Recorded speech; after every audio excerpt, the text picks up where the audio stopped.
నమస్కారం అండి. మీ శ్రీనివాస్ మళ్ళీ మీ ముందుకు వచ్చేసాడు.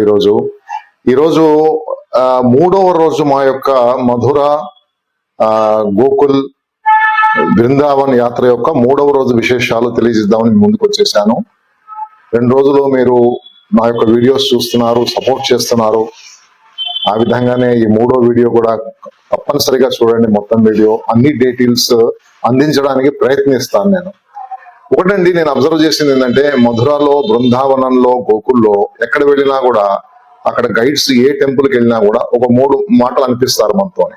రాధే రాధే, తాళీ బజావ్, హసో, హా అని ఎక్కడ పోయినా కూడా ఇది మాతోని అనిపిస్తున్నారు అక్కడ.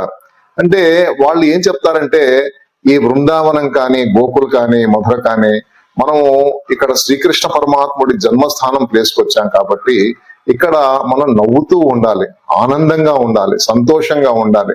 అలా మన జీవితాలు కూడా ఆనందంగా ఉంటాయని వారు అంటారు. రాధే రాధే, తాళీ బజావ్, హసో, హా అంటారు. అంటే వాళ్ళు అనేది, మనం గయలో పోతే, గయలో ఏంటి, మనము మన పితృదేవతలకి అక్కడ మనము పిండాలు పెడతాము. పితృదేవతల గురించి మనం అక్కడ కొంచెం దుఃఖిస్తాం, మన పితృదేవత గుర్తు తెచ్చుకొని. ఎప్పుడైతే మనం యాత్ర చేస్తున్నామో, మధుర బృందావన యాత్ర, ఇక్కడ సంతోషంగానే ఉండాలి అని వాళ్ళ అభిప్రాయం. ఎక్కడ పోయినా కానీ మీరు ఇది చూస్తారండి. సరే, ఇప్పుడు మేము 3వ రోజు ఏం చేశామంటే, ఇంకా మార్నింగే తొందరగా లేచేసి సేమ్ వెహికల్ ని ఎంగేజ్ చేసుకున్నామండి. నేనైతే ఈకో వెహికల్ అన్నాను కదా, అదే వెహికల్ మాట్లాడుకున్నాము.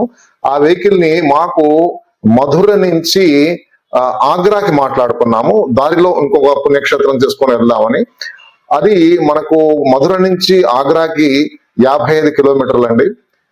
సుమారు గంట ప్రయాణం చేయొచ్చు. రోడ్డు చాలా పెద్ద రోడ్ అండి. యమునా హైవే ఉంది, ఎక్స్ప్రెస్ వే ఉంది, అది కాక ఇంకో నేషనల్ హైవే కూడా ఉంది. ఢిల్లీ పోయే రోడ్ అండి అది. సో అది మనము అది మాట్లాడుకుంటే 6,000కి మాకు వచ్చింది వెహికల్. 8 మంది ఈకో వెహికల్, ఏసీ వెహికల్. అది మా లగేజ్ అంతా సర్దేసుకున్నాము. పొద్దున్నే లగేజ్ అంతా కూడా సూట్ కేసులన్నీ పైన కట్టేశారు డ్రైవరు. ఇంకా బయలుదేరాం. ఇప్పుడు చాలా ఇంపార్టెంట్ పుణ్యక్షేత్రానికి వెళ్తున్నాం మనం. మధురలో last leg of the tour అంటారు కదా, దాంట్లో 2 ఇంపార్టెంట్ ప్లేసెస్ ఉన్నాయండి. అది మధుర బృందావనానికి కొంచెం దూరంలో ఉంటాయి. ఒకటేమో గోవర్ధనగిరి. మనకందరికీ తెలుసండి, కృష్ణ పరమాత్మ గోవర్ధన పర్వతాన్ని, ఇంద్రుడి అహంకారాన్ని అణచివేసి గోవర్ధన పర్వతాన్ని లేపిన ప్లేసే గోవర్ధనగిరి. అది సుమారు 22 కిలోమీటర్ దూరంలో ఉందండి మధుర బృందావనికి. అలాగే ఇంకో ప్లేస్ ఉంది, బర్సానా. అది సుమారు 42 కిలోమీటర్లు ఉందండి. ఈ బర్సానాది ఏంటంటే రాధాదేవి యొక్క జన్మస్థలం. అది రాధాదేవి పుట్టి పెరిగిన జన్మస్థలం. అది కూడా భక్తులందరూ కూడా యాత్రలో భాగంగా, మధుర బృందావనం యాత్రలో భాగంగా ఈ యొక్క బర్సానా, గోవర్ధన్, నందిగ్రామ్ అన్ని కూడా చూస్తారండి. అన్ని ప్లేసెస్ కు వెళ్తూ ఉంటారు. సో మేము ఈ ఆగ్రా వెళ్లే రూట్ లో గోవర్ధన్ ఉంది కాబట్టి గోవర్ధన్కి బయలుదేరాం. సో అక్కడ ఎలా ఉందంటేనండి పరిస్థితి, మనం వెళ్ళంగానే మా వెహికల్ ఒక చోట ఆపేస్తారు. అక్కడ వాళ్ళ లోకల్ వాళ్ళ వెహికల్స్ నడుస్తాయండి. వాళ్ళ ఈ వెహికల్స్ ఉన్నాయి, ఆటోస్. ఒక్కొక్క దాంట్లో 4 కూర్చోవచ్చు, ఈజీగా కూర్చోవచ్చు. అది గోవర్ధనగిరి పరిక్రమ అంటారండి. ఆ పరిక్రమ 21 కిలోమీటర్ దూరం ఉంటుంది. గోవర్ధనగిరి చుట్టూ తిరిగే పరిక్రమ 21 కిలోమీటర్స్. చాలా మంది భక్తులు ఈ పరిక్రమని నడుస్తూ చేస్తారండి. శ్రీకృష్ణుణ్ణి తలుచుకుంటూ ఆ పరిక్రమని చేస్తుంటారు, భక్తి శ్రద్ధలతో చేస్తుంటారు. ఏంటంటే మన మానసిక ప్రశాంతతకి, ఆధ్యాత్మిక చింతనకి, శ్రీకృష్ణ పరమాత్మ మీద ఉన్న భక్తికి అన్ని కూడా దాన్ని పెట్టుకొని మనసులో ఆ గోవర్ధనగిరి ప్రదక్షిణ చేస్తారు. 21 కిలోమీటర్లు. నేను అడిగాను అక్కడ వారికి ఎంతసేపు పడుతుందంటే, నార్మల్ గా నడిచినా కూడా అరౌండ్ 9 to 10 అవర్స్ పడుతుందంట. ఇది కాక కొంతమంది భక్తులు మేము చూసింది ఏంటంటే, చాలా మంది సాష్టాంగ నమస్కారం చేసుకుంటూ చేస్తారండి ఈ 21 కిలోమీటర్స్ యొక్క పరిక్రమ. చాలా మందిని చూసాము, పెద్దవాళ్ళు, చిన్నవాళ్ళు కూడా. ఓ చిన్న మెత్తటి పట్టా వేసుకుంటారు, దాని మీద సాష్టాంగం చేసి మళ్ళీ లేస్తారు, మళ్ళీ సాష్టాంగం చేస్తారు. అలా అడిగాను ఎన్ని రోజులు పడుతుందని. ఇది సుమారు ఎలా చేస్తే 15 రోజులు పడుతుందంట. భక్తులు మార్నింగ్ అంతా చేస్తారు, రాత్రి రెస్ట్ తీసుకుంటారు కాసేపు, మళ్ళీ పొద్దున్నే మొదలు పెడతారు. సో ఇది చాలా కష్టతరమైన పరిక్రమ ఇది చేసేది. సో మేమేం చేసామంటే, ఇంకో పరిక్రమ ఏంటంటే, మనకి ఆటోలోనే తీసుకెళ్తారు. ఆటోలో ఈ 21 కిలోమీటర్స్ ని మనం తిప్పుతారండి అందరు కూడా. సో దీనికి సుమారు 1.5 నుంచి 2 గంటలు పడుతుంది. మనకి ఈ పవిత్రమైన ప్రదేశంలో తిరిగేటప్పుడు కొన్ని ప్లేసెస్ మనకు చూపెడతారు. ఒకటి ఏంటంటే రాధాకుండ తీసుకెళ్తారు, శ్యామ్ కుండ్ అంటే శ్రీకృష్ణుడు ఆడుకున్న సరస్సు. అలాగే రాధాకుండం, రాధాదేవి అక్కడ గుడి కూడా ఉందండి, ఆ గుడి చేసుకోవచ్చు. ఆ పవిత్రమైన నీళ్ళని మనం చల్లుకోవచ్చు.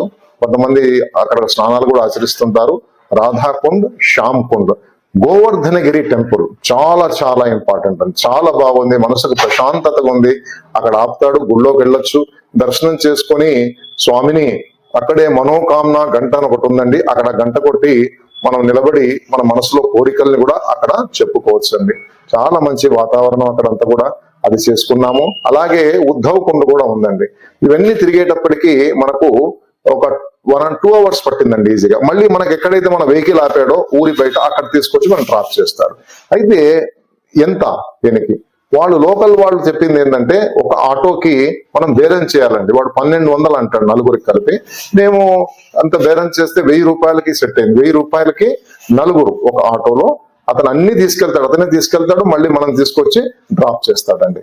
సో ఈ విధంగా మేము అక్కడ ఆ పరిక్రమ చేసాం ఆటోలో. శ్రీకృష్ణ పరమాత్మను తలుచుకుంటూ అన్ని క్షేత్రాలు చూసి, గోవర్ధనగిరి పర్వతాన్ని చూసి, అక్కడ గోవర్ధనుడి టెంపుల్ చూసి, అక్కడ తీర్థ ప్రసాదాలు తీసుకొని, ఇదండి ఇంకో విషయం చెప్పాలి మీకు ఇక్కడ. ఈ పరిక్రమ చేసేటప్పుడు మనం ఉత్తరప్రదేశ్ నుంచి రాజస్థాన్ లోకి ఎంటర్ అయిపోతాం.